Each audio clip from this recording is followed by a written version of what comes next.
세계 최강팀을 만드는 방법. 비즈니스 세계에서는 반드시 팀을 결성해야 한다.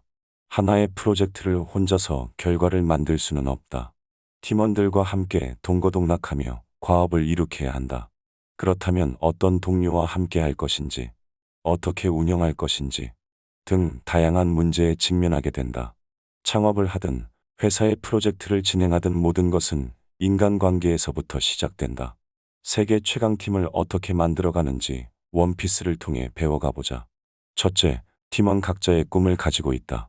조로의 꿈, 세계 제일의 검객이 되는 것. 나미의 꿈, 전 세계를 향해 하면서 온 세상의 해도를 그리는 것.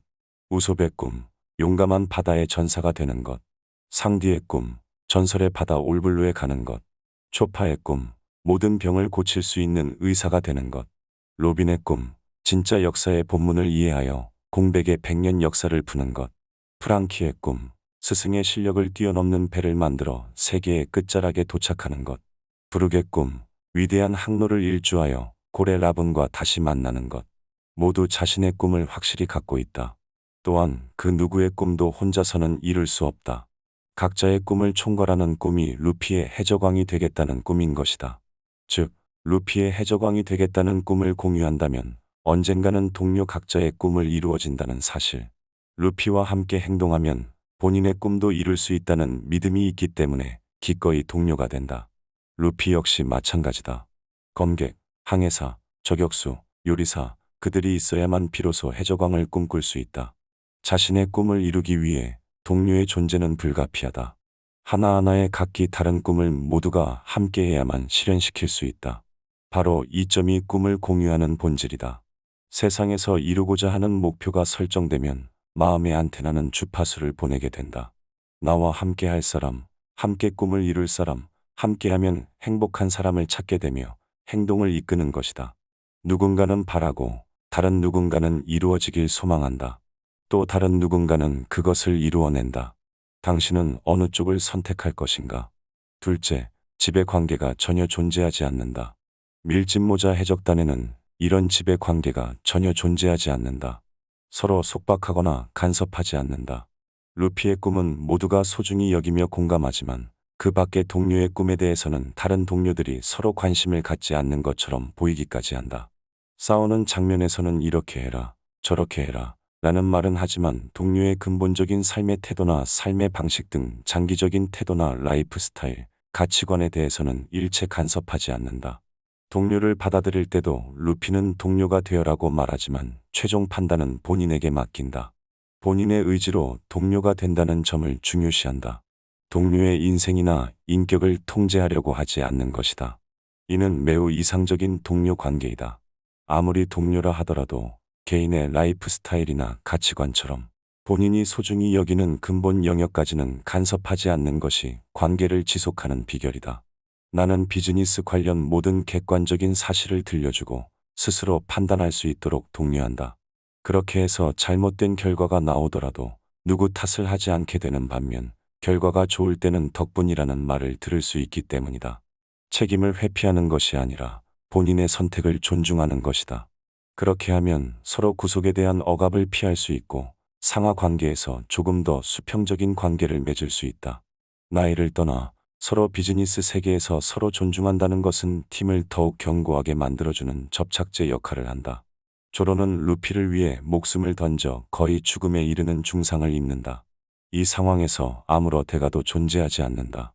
조로에게는 이토록 순수한 면이 있는데 바로 이 점이 매력이기도 하다. 유감스럽게도 이때 루피는 정신을 잃은 상황이었기에 조로가 자기 대신 상처를 입은 것을 모르지만 이 사실을 안 상디나 브룩 그리고 로빈은 조로에 대한 평가를 새로이 한다. 목숨을 걸 정도의 자기 희생은 우리의 일상생활에서는 드문 일이지만 대가를 바라지 않고 사람을 대하는 일은 실천할 수 있다. 무슨 일이 생기면 위에서 책임을 지겠지라고 생각한다면 신뢰를 얻을 수 없다. 자신을 희생한다는 것은 어리광 부리지 않겠다는 뜻이다. 반대로 말하면 대가가 필요 없다고 생각되는 행동을 직접 실천하는 것이 중요하다. 열심히 집중할 수 있는 의무를 본인이 선택한다. 본인이 능동적으로 선택하는 것이 중요하다. 또한 선택한 일에 대해서는 자신이 책임을 지겠다는 자세를 주위에 보여주면서 책임에 대한 강한 의지를 전달한다. 그러면 목표를 달성하지 못했거나 제대로 성과가 나지 않았다 하더라도 동료나 주위 사람은 반드시 이해해 줄 것이다. 단기적으로는 결과가 보이지 않아도 장기적으로 이는 큰 이득이다.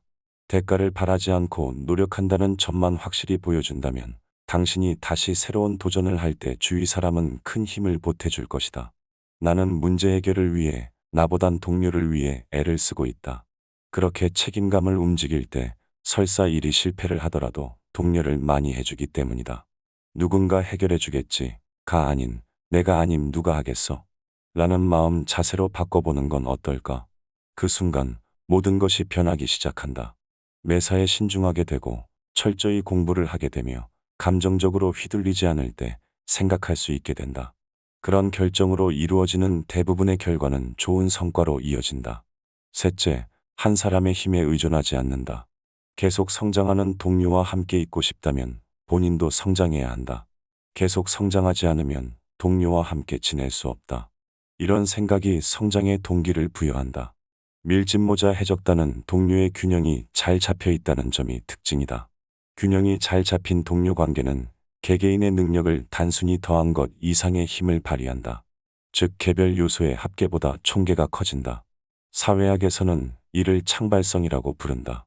반대로 혼자 튀는 존재가 있으면 균형이 깨진다. 한 사람의 힘에 의존해 버리면 그 이상의 힘을 발휘할 수 없기 때문에 팀의 능력 역시 불보듯 뻔하다. 그러나 개인이 전문적인 힘을 갖고 서로 협력하는 관계를 구축한다면 팀의 능력은 가속도를 낸다. 함께 계속 성장하기에 균형 잡힌 관계가 발전하여 보다 강력하고 거대한 적을 무너뜨리는 해적단이 된다. 동료와 함께 성장한다면 자신의 실력 이상의 성장에 놀라는 일도 있을 것이다. 이는 혼자서는 이룰 수 없는 큰 꿈을 이루는 원동력이 된다. 수직관계 만연한 사회에서는 한 사람의 리더의 힘이 곧 조직의 힘으로 이어진다. 성장의 한계는 리더의 수준이 되는 것이다. 개개인의 특성 성향은 다르고 각자 잘하는 분야는 있기 마련이다. 조직원의 장점이 리더의 단점을 감싸주고 리더의 장점이 조직원의 단점을 서로 돕는다면 견고하고 지속적으로 성장하는 조직이 될 것이다. 넷째, 동료를 위해 성장의 가속도를 붙인다. 많은 사람들은 자신이 잘하거나 좋아하는 것으로 사회에 공헌하면 혹은 동료에게 기쁨을 주면 좋겠다고 생각한다. 잘하는 것이나 좋아하는 것을 잘 살려 전문가가 되면 동료로부터 인정받는 존재가 된다. 잘하는 것이나 좋아하는 것으로 동료끼리 서로 도우며 살아간다면 행복할 것이다. 당신이 잘하는 일로 동료에게 기쁨을 줄 수 있는 단계를 꿈꾸었으면 한다. 이는 현실 사회에서는 사람들에게 기쁨을 주고 그 대가로 사람들에게서 기분 좋게 돈을 받는 능력을 갖추는 일이다. 뭐든지 하나라도 좋으니깐 프로페셔널한 존재가 된다. 이를 위해서는 역시 공부를 해야 한다. 지금까지 왜 공부를 하였는가? 아마도 나를 위해서가 아니었는가? 좋은 대학에 입학하는 것도, 어떤 시험에 합격하는 것도, 책으로 전문 지식을 배우는 것도 모두 자신을 위해서이다. 그러나 이러한 것들이 오래가지 않은 기억도 많지 않은가? 공부나 스킬업의 목적이 나만을 위하는 것이라면 계속 노력하지 않아도 아무에게도 폐가 되지 않기 때문에 역경에 부딪혔을 때 이렇게까지 열심히 안 해도 되겠지라고 생각하기 쉽다. 그러나 동료를 위해서라면 어떠한가? 더할 나위 없이 소중한 동료와 함께하기 위해서라면 그리 쉽게 포기할 수 없다. 사람은 자신을 위해서가 아니라 다른 사람을 위해서 훨씬 더 노력할 수 있다는 사실을 밀짚모자 해적단이 알려준다.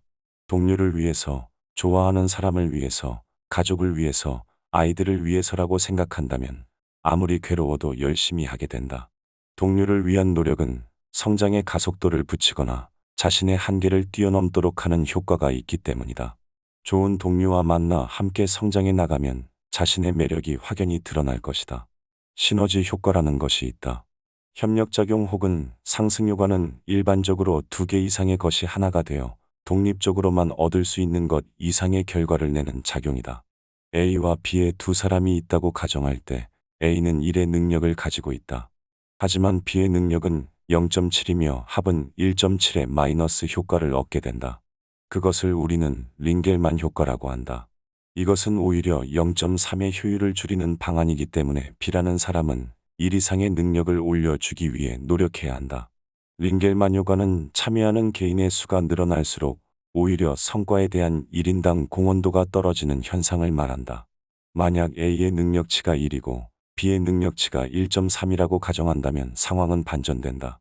합계가 2.3이기 때문이다. 이의 능력치 이상을 우리는 시너지 효과라 한다. 0.3의 시너지 효과가 일어난 것이다. 혼자 일을 할 때보다 협력했을 때 일의 효과가 올라가는 것이다. 동료로서 폐를 끼치기 싫다면 반드시 어느 정도의 실력을 갖추는 것은 서로의 배려라 생각한다. 다섯째, 결점에 대해서는 이야기하지 않는다. 루피 일행은 자신의 장점만을 단련하고 단점은 무시한다.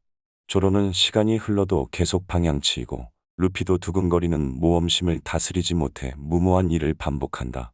장점을 키우면 단점은 눈에 띄지 않는다. 우솝은 오로지 저격 실력만을 단련한다. 보다 강력한 세총 무기를 개발하여 수련함으로써 본인의 단점인 나약함을 극복한다. 이러한 그의 자세에서 용기를 얻은 사람이 많은 것 같다. 모두가 루피나 조로처럼 강해질 수는 없다. 힘들 때 금세 꽁무니를 빼려고 하는 우솝도 동료로 남고 싶다는 일념 하나로 계속 성장한다. 여러 번 녹초가 되어 주저앉으면서도 그런 자기 자신은 싫다며 제기한다. 우솝에게는 천재적인 저격 실력이 있다. 이 실력 하나를 집중적으로 단련함으로써 단점을 커버한다. 약점을 자각하면서 장점을 키우는 데 모든 것을 건다. 이런 방법은 우리가 배워야 할 점인 것이다. 여섯째, 조로의 책임감에서 배운다. 일이 잘 풀리지 않거나 실패했을 때는 자신도 모르게 남의 탓으로 돌린다. 이것은 자신의 성장을 위해 백해무익하다. 실패는 자신을 성장시키기 위한 기회이다. 다른 사람이나 사회 탓으로 돌리면 성장 기회를 눈앞에서 흘려보내게 된다. 루피 일행은 적과의 싸움에서 아무리 불리한 상황에 빠져도 절대로 동료 탓으로 돌리지 않는다.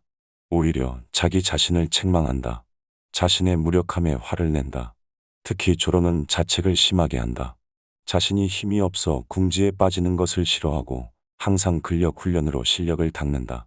세계 제일의 검객인 매의 눈 미호크와 처음 대결했을 때 조로는 미호크의 압도적인 힘 앞에 무릎을 꿇었다. 이때 조로는 루피에게 말한다. 불안에 떨게 했냐. 내가 세계 최고의 검호 정도 되지 않으면 내가 곤란하잖아.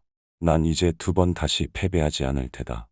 저자를 이기고 대검호가 되는 그날까지 절대로 2번 다시 난 지지 않을 거라고.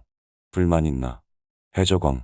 세계 제일의 검객이 되는 것이 조로의 꿈인데 이것은 루피의 꿈을 이루는 것으로도 이어진다.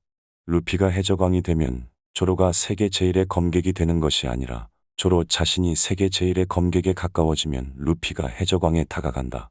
그는 크로커다일의 함정에 빠져 감옥에 잡혔을 때도 전혀 동료에게 책임을 묻지 않았다. 조로뿐 아니라 루피나 우솝 그리고 나미도 잡혀 있었지만 오로지 자신의 무능력함만을 자책한다.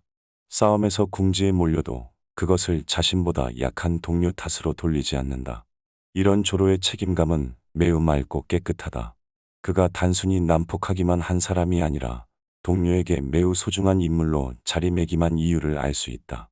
지금 하고 있는 일의 많은 잠재적인 부분을 차지하고 있었다. 다시 꺼내 들은 원피스식 세계 최강의 팀을 만드는 힘은 현재 일어나고 있는 많은 문제 해결, 인간관계, 이타심을 갖는 마음, 책임감 등을 행동으로 이끌어준 책이다.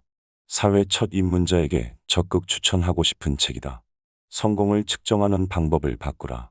자신의 이력서를 얼마나 휘황찬란하게 만들었느냐가 아니라 타인에게 어떤 영향을 미쳤는지, 주위 사람들의 삶을 변화시키도록 만들었는지를 기준으로 삼아라.